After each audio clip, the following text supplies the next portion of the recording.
Sir இது மாதிரி புதுச்சேரியில் ரேப்பிடோ, ஓலா இது மாதிரி தனியார் வண்டி வரதால் ஆட்டோ ஓட்டுநரோட பொருளாதாரமும் வாழ்வாதாரமும் ரொம்ப அடி வாங்குது.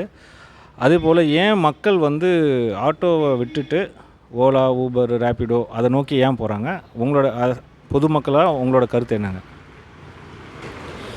இப்போ பார்த்தீங்கன்னா, நான் வந்து பெங்களூரில் வேலை செய்கிறேன். நான் 15 நாளைக்கு கூட தான் புதுச்சேரி வரேன். இப்போ புதுச்சேரி நான் வந்து இறங்கும்போது இரவு 4 மணிக்கு வந்து இறங்கணும்னு வைங்க.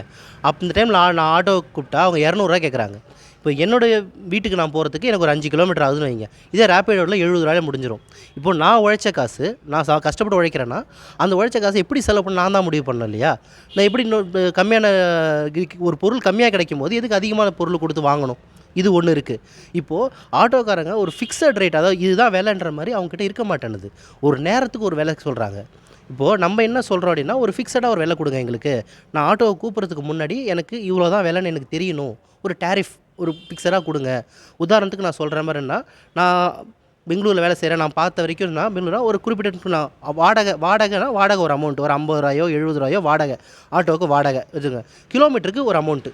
இதை நீங்கள் ஃபிக்ஸ் பண்ணிட்டீங்கன்னா ஆட்டோன்னு கூப்பிட்டா ஆட்டோவோட டிரைவருக்கு வாடகை ஒரு அமௌண்ட் நம்ம கொடுக்கணும், கிலோமீட்டருக்கு இவ்வளோ கொடுக்கணும்னு தெரிஞ்சால் மக்கள் முடிவு பண்ணிவிடுவாங்க. இவ்வளோ தான் செலவாகும் அப்படின்றத முடிவு பண்ணிவிட்டு ஆட்டோ கூப்பிடுவாங்க. இந்த டேரிஃப் நீங்கள் பாண்டிச்சேரிக்கு கொண்டு வந்துட்டிங்கனாலே இந்த ஓலா, ஊபர் இந்த மாதிரியான நிறுவனங்கள் வந்து அதுவாக காணா போயிடும். ஏன் அப்படின்னு சொன்னால் மக்கள் சேஃப்டி பார்ப்பாங்க. ஏன்னா உள்ளூர் ஆளில் கூட ட்ராவல் பண்ணுறதுக்கும் தனியாக, அதாவது இன்சூரன்ஸ் இதில் இல்லாமல் ஒரு ட்ராவல் பண்ணுறதுக்கு வித்தியாசம் இருக்குது. செக்யூர் நீங்கள் ஆட்டோ சொல்கிறீங்க, சேஃபாக இருக்குன்னு சொல்கிறீங்க, கம்ஃபர்ட்டாக இருக்குன்னு சொல்கிறீங்க. ஆனால் அமௌண்ட்டு, அந்த அமௌண்ட் இருக்குது இல்லையா, அதுதான் முக்கியம். டேரிஃப் வரணும் ஆட்டோவுக்கு. அது வந்தாலே மக்கள் வந்து போக மாட்டாங்க, ஆட்டோவிலே இருப்பாங்க.